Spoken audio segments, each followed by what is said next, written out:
I wanted to share my experience teaching crisis management in tech. I've had the opportunity to teach this a couple of times now, first at Cornell Tech on Roosevelt Island in New York City, and then at Yale School of Management this past fall. And in both cases, the students were highly engaged, the topics of conversation timely and relevant, and the specific cases that we dove into helped to elucidate some of the unique challenges and identify a set of practices and learnings that we can all apply as we consider opportunities to mitigate risks and improve the likelihood of success for the future. I structured the class by exploring some very relevant, timely case studies of crises in the tech industry.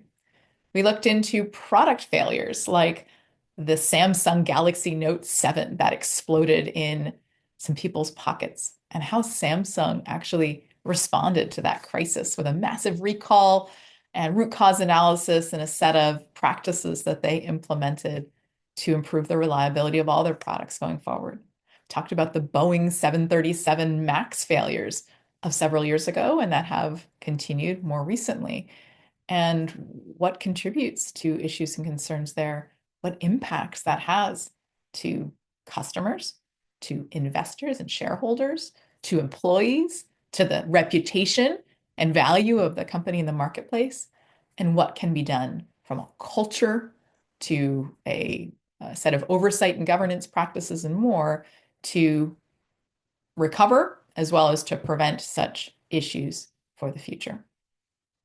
We looked into issues of fraud, like in the Volkswagen emissions scandal and the Theranos fraud scandal, both incidences where bad actors within the company actually created a problem that had tremendous impact on the viability of the business and the trust that many of the stakeholders placed in that organization. We discussed how does that happen and what can be done to prevent it in the future. And we discuss cybersecurity threats and ways of mitigating and protecting against those threats. The frequency and the severity of cyber attacks is greater than ever before, and it has tremendous impacts across every industry. We discuss the Equifax data breach and what contributed to that. Of course, there are many different issues that contribute to any of these crises. It's often a confluence of multiple challenges. Sometimes there's technical oversight, sometimes it's a governance problem, sometimes it's a whole host of different issues that come to bear. And in the case of Equifax, we had an unpatched vulnerability. We had a risk that was being carried and then was exploited by bad actors. But it was then the recovery mechanism, the response, the way that the company engaged with the public through crisis communications that could have gone better. We discussed the very recent UnitedHealth Group ransomware attack on their subsidiary Change Healthcare, how that transpired and the tremendous impacts on the healthcare industry, impacting patients, impacting providers, and having very long-standing repercussions. And what could have been done to prevent it, what should have been done to recover more quickly, and how can others learn from these examples and many more. By going into these real life case studies, we get away from a theoretical discussion and we talk about real situations and we learn from what went well and what could have gone better.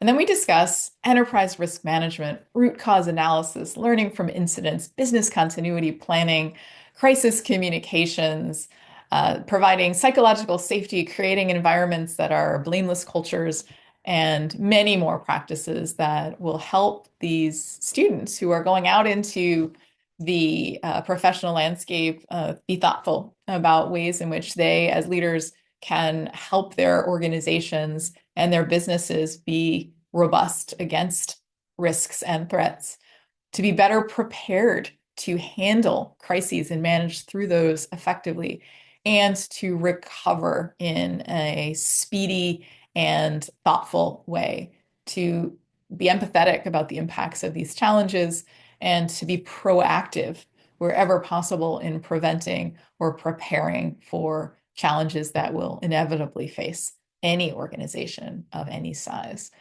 I thought that the students were engaged deeply in both the case studies as well as the analysis. We learned so much from both the good and the bad examples, as we always can. And I felt that by studying these real life case studies, we can glean takeaways. I learned a lot about great leadership practices. I learned what not to do. And I think that the students will be thoughtful about ways in which their leadership can actually matter in a tremendous way to help their organizations succeed.